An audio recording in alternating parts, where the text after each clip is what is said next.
కాళ్లలో నొప్పి, నరాల వాపు వంటి లక్షణాలతో బాధపడుతున్నారా? వెరికోస్ వెయిన్స్ లో అత్యాధునిక చికిత్స ఏవిస్ వాస్కులర్ సెంటర్. నమస్తే రమగారు. నమస్తే జయ. గోసేవ చాలా చాలా మంచిది, మంచి ఫలితాలను ఇస్తుందని చెప్తారు.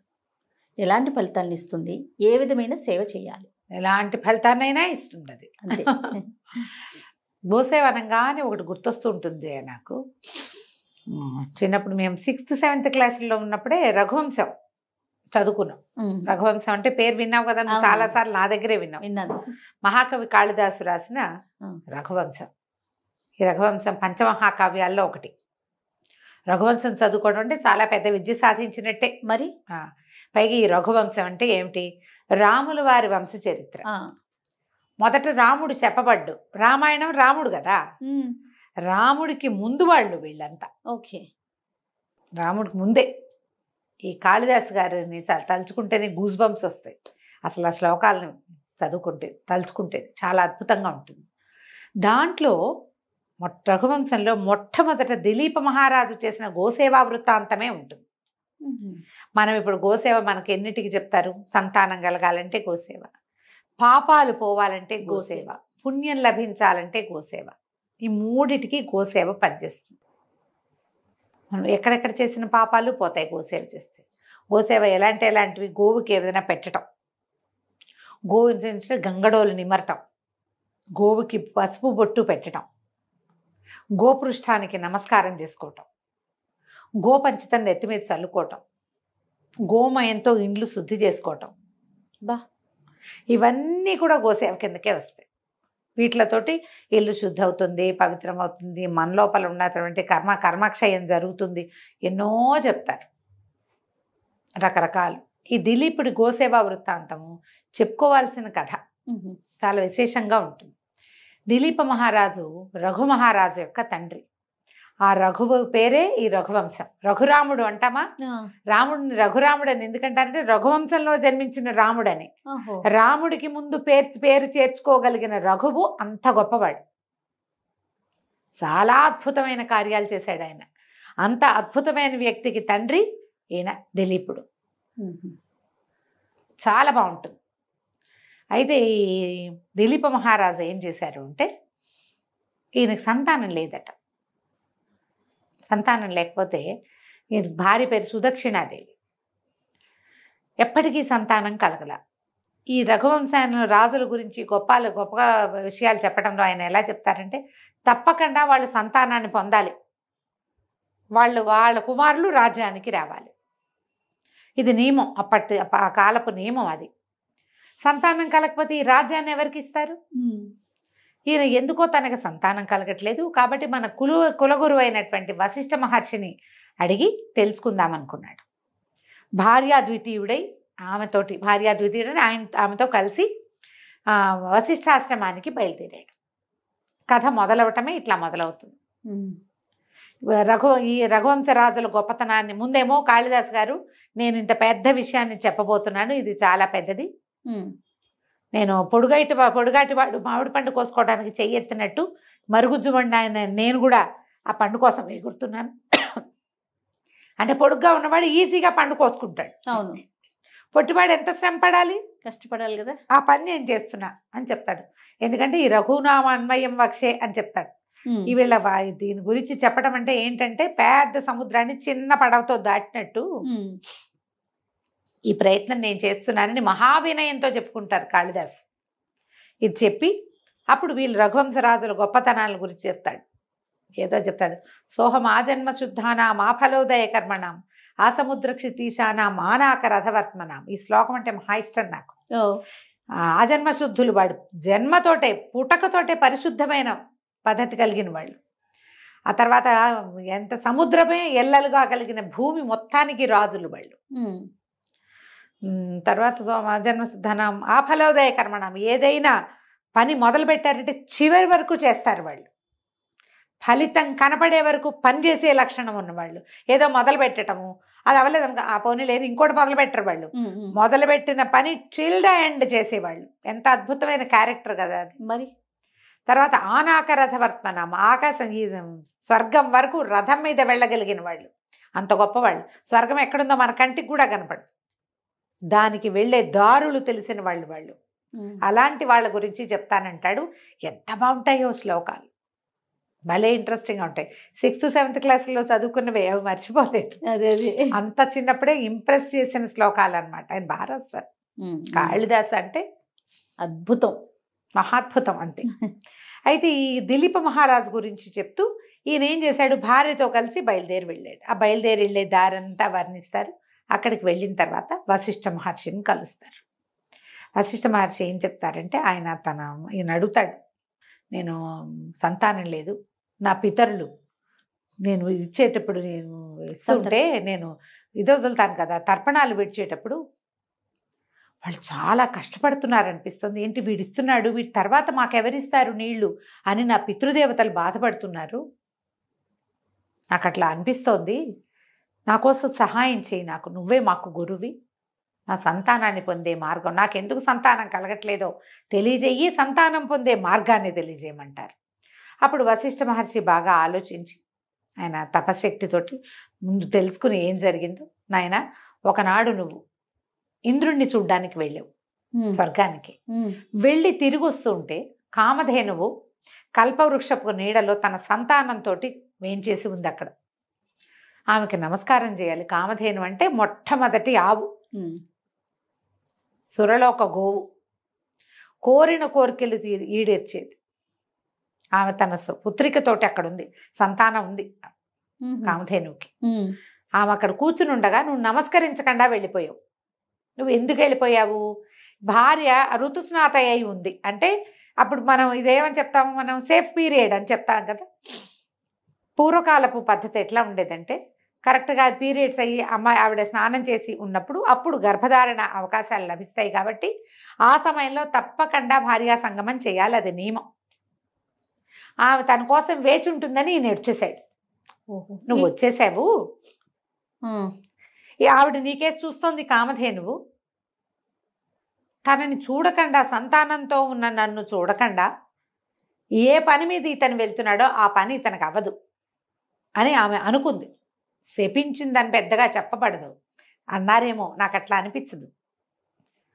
నన్ను చూడకుండా ఏ పని మీద వెళ్తున్నాడో ఆ పని అవ్వదు, అంతే చాలు, నీకు సంతానం కలగలేదు నాయన అంటే అని నువ్వు ఆమెను సేవించాలి. భగవంతుడు నీకు ఇచ్చిన అవకాశం ఏంటంటే, కామధేనువు యొక్క పుత్రిక అయిన నందిని మనకి ఇక్కడ హోమధేనువుగా ఉంది. హోమధేను అంటే హోమానికి కావలసిన పాలు, పెరుగు, వెన్న, నెయ్యి అన్నీ ఆమె నుంచే వస్తాయి. మన ఆశ్రమంలోనే ఉంది. ఈమెని సేవించు, యావుని సేవించమన్నాడు. నందినికి ఒక దూడ కూడా ఉంది, చిన్న శిశువు ఉంది. నువ్వు ఇక్కడ ఉండి ఆశ్రమంలో ఉండిపోంటే తనతో వచ్చిన వాళ్ళని పంపించేసి భార్యతో సహా ఆ పర్ణశాలలోని ఈ ఋష్యాశ్రమంలోనే ఉండిపోయాడు దిలీప్ మహారాజు. వెళ్ళిపోయి ఉండి ఇక్కడ పొద్దున్నే రోజు ఏం చేసేవాళ్ళు, భార్యాభర్త ఈ ఆవుని చక్కగా ఆశ్రమం అంతా బాగు చేసి, ఆవు ఉన్న శాలంతా బాగు చేసి, తర్వాత దూడకి పాలిచ్చి, దూడకి పాలిచ్చిన తర్వాత ఆవును తోలుకుని, ఆవు బాగా నడవాలి, గడ్డిగా మేయడానికి తీసుకుపోయేవాడు.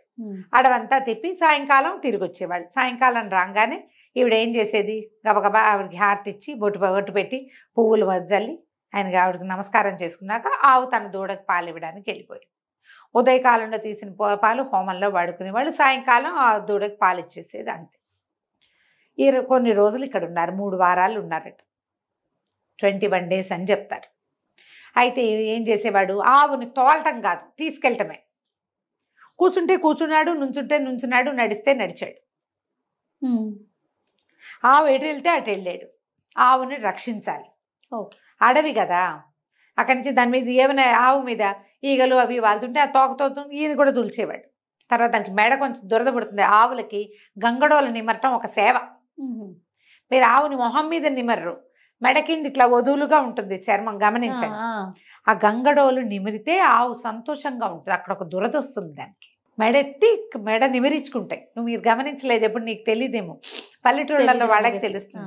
ఆవు దగ్గర గంగడోలు అంటారు దాన్ని. ఆ మెడ కింద భాగం నిమురుతూ ప్రతిరోజు తీసుకుపోయేవాడు, తీసుకొచ్చేవాడు. అట్లా సేవించారు. సాయంకాలం రాగానే ఆవిడ పరిగెత్తుకుంటూ వచ్చేది. దూడకి పాలు ఇవ్వాలి. సాయంత్రం వేసరికి పగలల్లా ఆహార స్వీకారం చేస్తుందా, దూడ పాలు తాగేటమికి పాలు చెప్తూ ఉంటాయి. చకచకా వెళ్ళిపోవాలి. అయినా కూడా ఆవిడ ఓపికగా నందిని ఈ సేవ తీసుకుని, రాణిగారు చేసేది సుదక్షిణాదేవి చేసిన సేవను తీసుకుని అప్పుడు దూడ దగ్గరికి వెళ్ళేది. ప్రేమగా సేవింప చేసుకునేది ఆవిడ. ఈయన సేవించేవాడు. 21 రోజులు గడిచాక ఏమైందట, ఈ ఆవు అలా వెళ్తూ వెళ్తూ ఒక గంభీరంగా ఉన్న ఒక కొండ గుహలోకి ప్రవేశించింది. ఈయన గబగబా ఆవును రక్షించడం చటుక్కుని భయమైపోయింది, లోపలికి వెళ్ళిపోయింది. వెళ్ళేసరికల్లా ఓ పెద్ద సింహం వచ్చి పడింది ఆవు మీద.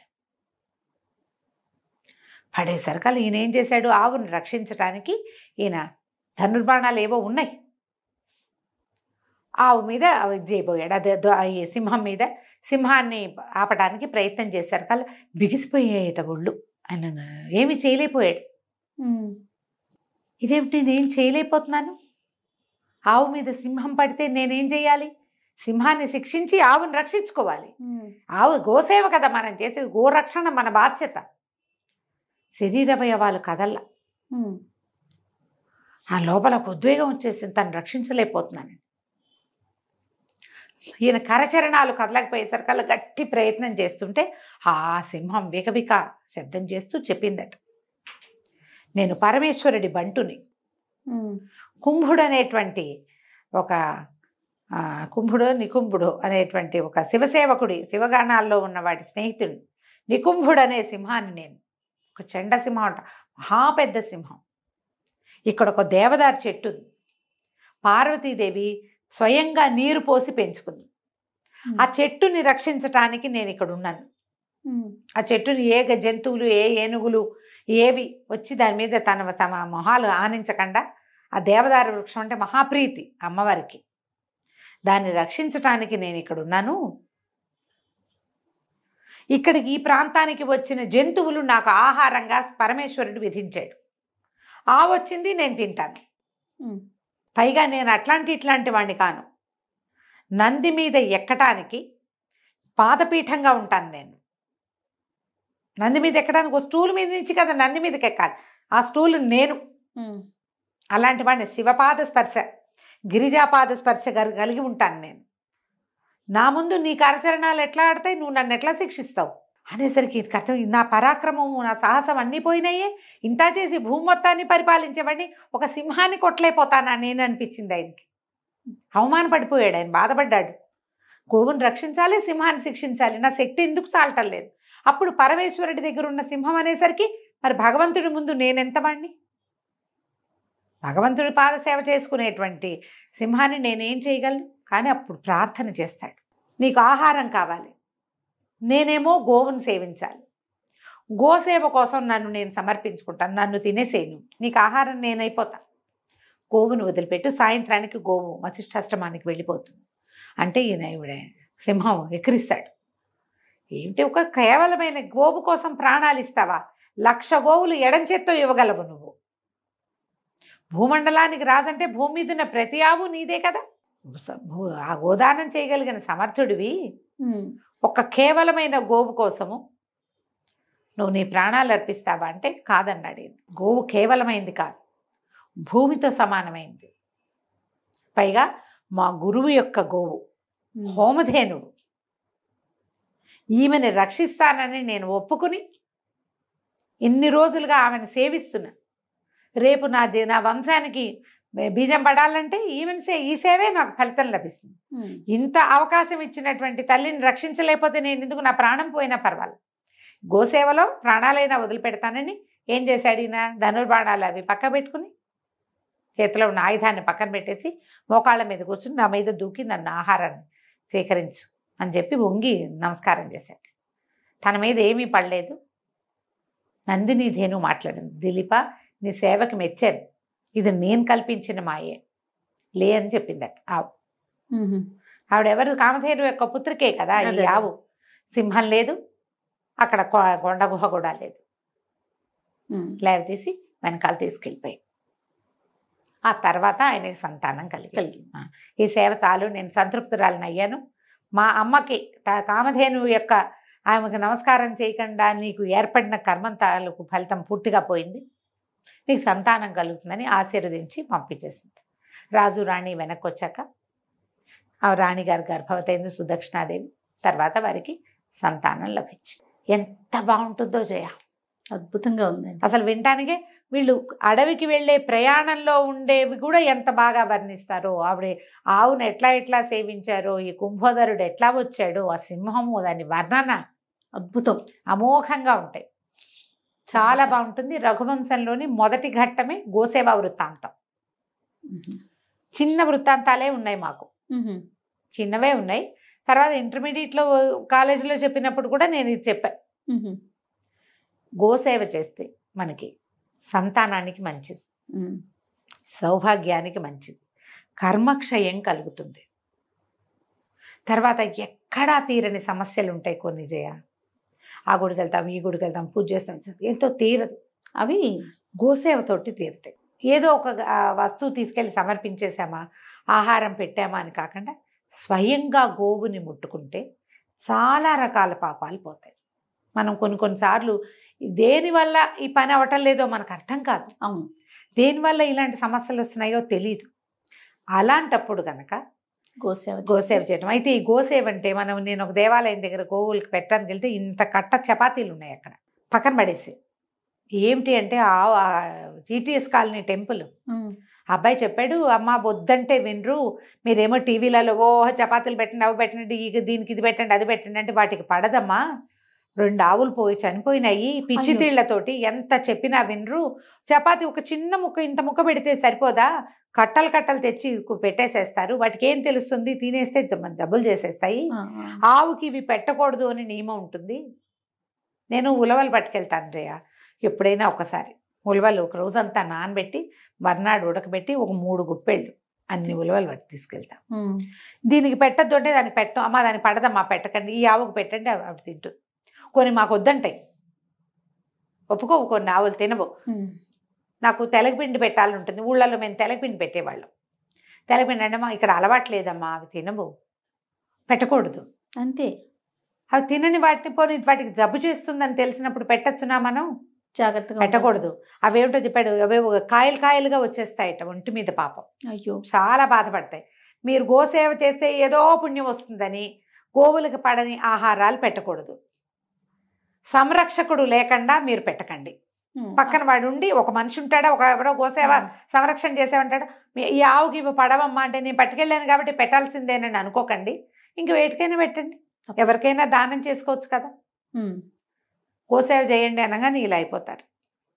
చూసి జాగ్రత్తగా పాపం మూట కట్టుకోకండి. పుణ్యం సంపాదించే క్రమంలో పోయి పుణ్యాన్ని పోతే పాపం ఎదురైందని ఆ పని మాత్రం చేయకండి. వాటి మరణానికి కారణం ఏమిటి? ఇంకేముంది, మన సేవ అదే కదా, గంగలో కలిసినట్టే, మొత్తము పాపం వస్తుంది కదా. చూసుకుని చేయండి. గోసేవ వల్ల చాలా మంచి ఫలితం లభిస్తుంది. తప్పకుండా రమ్మగారు. నమస్తే. నమస్తే. సుమన్ టీవీలో మీ పర్సనల్ అండ్ బిజినెస్ ప్రమోషన్స్ కోసం కింది నెంబర్కి కాంటాక్ట్ చేయండి.